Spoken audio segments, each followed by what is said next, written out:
الحمد لله حمدا يوافي نعمه ويكافئ مزيدا.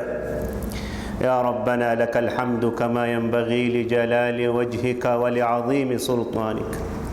سبحانك اللهم لا أحصي ثناء عليك أنت كما أثنيت على نفسك، وأشهد أن لا إله إلا الله وحده لا شريك له، له الملك إلها واحدا صمدا، لم يتخذ صاحبة ولا ولدا، ولم يكن له كفوا أحدا، رب الأرباب ومسبب الأسباب وخالق خلقه من تراب، سبحان من خضعت لعظمته الرقاب، ولانت لجبروته الصعاب، ولانت من أجله شدائد الصلاب، غافر الذنب وقابل التوب شديد العقاب، ذو الطول لا إله إلا هو، عليه توكلت وإليه متاب. وأشهد أن محمدًا صلى الله عليه وعلى آله وصحبه وسلم عبده ورسوله، صفيه وخليله، حبيبه ومصطفاه، بعثه الله بشيرا ونذيرا وداعيا إليه بإذنه وسراجا منيرا. فأشهد وربي أنه بلغ الرسالة وأدى الأمانة ونصح الأمة وكشف الغمة، وتركنا على المحجة ليلها كنهارها لا يزيغ عنها إلا هالك. فصلوات الله وسلامه عليه وعلى آله وأصحابه الطيبين الطاهرين، ومن اهتدى بهديه إلى لقاء رب العالمين. يا أيها الذين آمنوا اتقوا الله حق تقاته ولا تموتن إلا وأنتم مسلمون. يا أيها الناس اتقوا ربكم الذي خلقكم من نفس واحدة وخلق منها زوجها وبث منهما رجالا كثيرا ونساء، واتقوا الله الذي تساءلون به والأرحام إن الله كان عليكم رقيبا. يا أيها الذين آمنوا اتقوا الله وقولوا قولا سديدا يصلح لكم أعمالكم ويغفر لكم ذنوبكم، ومن يطع الله ورسوله فقد فاز فوزا عظيما.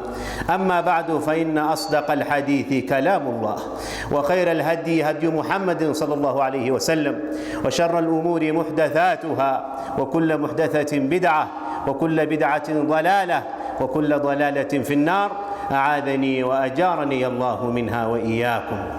أما بعد، معاشر الأحباب والأصحاب، إذا كان السماح إليك يعزى فحاشا بالذي قربت أجزى، وذا فقري إليك أراه كنزا، ومما زادني شرفا وعزا، وكدت بأخمصي أطأ الثريا، على مأمول رحمتك اعتمادي، دعاني للجرأة والتمادي، وأطمعني الرجا بك لاعتقادي، دخولي تحت قولك يا عبادي، وأن سيرت أحمد لي نبيا.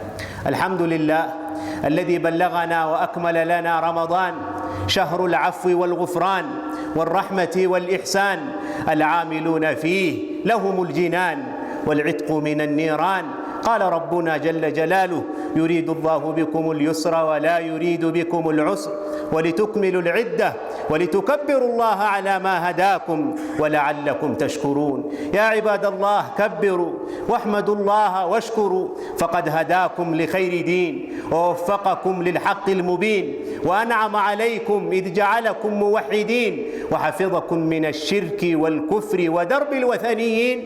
قال ربنا: وقالوا لن يدخل الجنة إلا من كان هودا أو نصارى، تلك أمانيهم، قل هاتوا برهانكم إن كنتم صادقين، بلى من أسلم وجهه لله وهو محسن فله أجره عند ربه ولا خوف عليهم ولا هم يحزنون.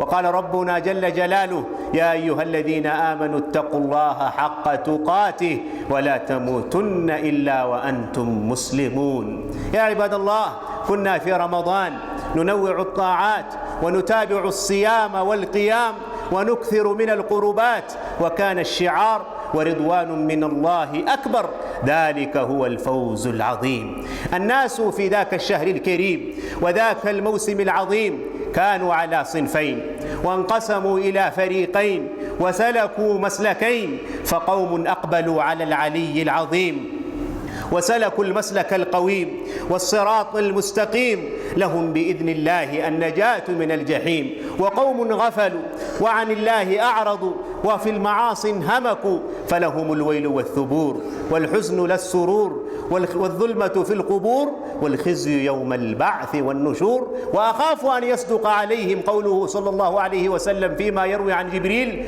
بعد من أدرك رمضان فلم يغفر له. إذا نصب الصراط على جحيم تصول على العصاة وتستطيل، فقوم في الجحيم لهم ثبور، وقوم في الجنان لهم مقيل. وبان الحق وانكشف الغطاء، وطال الويل واتصل العويل. شرع الله تبارك وتعالى لنا الصيام في شهر رمضان لينال العباد التقى، ويربوا النفوس على عصيان الهوى، ويفوزوا بالدرجات العلى إذا وقفوا بين يدي العلي الأعلى. قال ربنا: يا أيها الذين آمنوا كتب عليكم الصيام كما كتب على الذين من قبلكم لعلكم تتقون. يا عباد الله، من كان في رمضان متعبدا راكعا لله وساجدا معتكفا في بيته ولكتابه تاليا، يا من كان ذلك حالك، إياك والاغترار بما فعلته من أعمال الأبرار وصنع الأخيار، فالقبول عند الواحد القهار، وليس عند غيره القرار. فمن كان مقبولا فالجنة هي دار القرار. والتقوى أساس القبول، كما قال ربنا: إنما يتقبل الله من المتقين. قال علي رضي الله عنه وأرضاه: كونوا لقبول العمل أشد اهتماما منكم بالعمل. ألم تسمعوا قوله عز وجل: إنما يتقبل الله من المتقين. وصف الله تبارك وتعالى عباده الصالحين بأوصاف حميدة وخصال مجيدة وشمائل محمودة، فكان مما قال فيهم وعنهم: والذين يؤتون ما آتوا وقلوبهم وجلة أنهم إلى ربهم راجعون أولئك يسارعون في الخيرات وهم لها سابقون.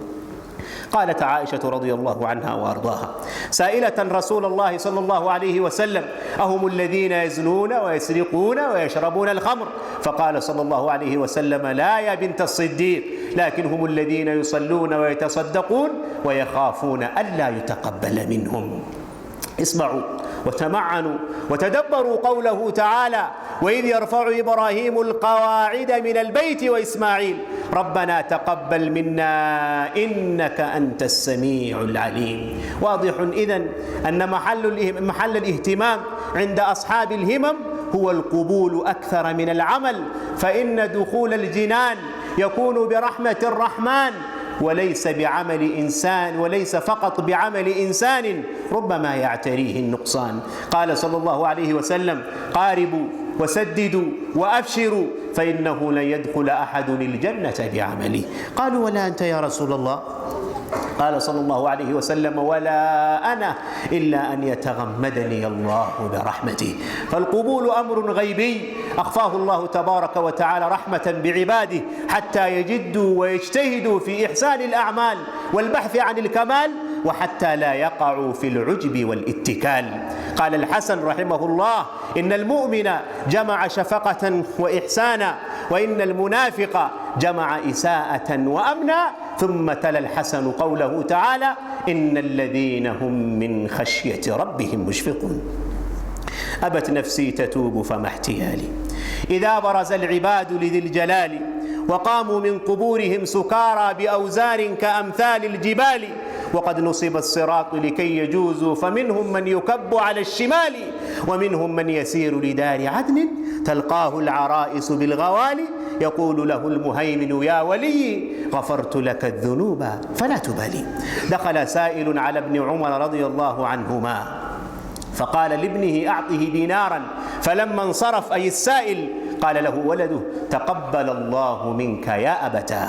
قال ابن عمر رضي الله عنهما: لو علمت أن الله تقبل مني سجدة واحدة أو صدقة درهم ما كان غائب أحب إلي من الموت. أتدري ممن يتقبل الله؟ إنما يتقبل الله من المتقين. يا عباد الله، فاحملوا هم قبول الأعمال واسألوا الله سبحانه وتعالى ذلك. أيها المباركون، كان الناس في رمضان على الله مقبلون، وفي الطاعات مجتهدون، وعن المعاصي منصرفون. كانت المساجد عامرة والعيون على الطاعات ساهرة، حملهم على ذلك الخوف من الجليل والاستعداد ليوم الرحيل. لهم بإذن الله الأمن إذا برزوا لذي الجلال، والكيس من أدام صالح الأعمال. قيل لعائشة رضي الله عنها وأرضاها والحديث متفق عليه: كيف كان عمل رسول الله صلى الله عليه وسلم؟ فقالت: كان عمله ديمة. وسئل النبي صلى الله عليه وسلم كما في صحيح مسلم: أي العمل أحب إلى الله؟ فقال صلى الله عليه وسلم: أدومه وإن قل. وعن مسروق رحمة الله تعالى عليه قال: قلت لعائشة: أي العمل كان أحب إلى رسول الله صلى الله عليه وسلم؟ فقالت: الدائم، والحديث متفق عليه.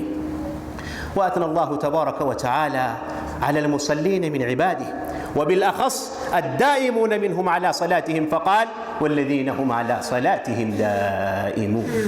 فمن أراد الإكرام في الدنيا ويوم العرض على رب الأنام فليداوم على صالح الأعمال. أحب الأعمال إلى الله أدومها وإن قل. وأوصى ربنا جل جلاله محمدا صلى الله عليه وسلم سيد البرية وخير البشرية، فقال له ربنا: والعبرة بعموم اللفظ لا بخصوص السبب، واعبد ربك حتى يأتيك اليقين. وقص علينا ربنا على لسان المسيح: وأوصاني بالصلاة والزكاة ما دمت حيا. بارك الله لي ولكم في القرآن العظيم، ونفعني وإياكم بما فيه من الآيات والذكر الحكيم. أقول ما تسمعون، وأستغفر الله العظيم لي ولكم ولسائر المسلمين من كل ذنب، فاستغفروه إنه هو الغفور الرحيم وهو البر الرؤوف الكريم.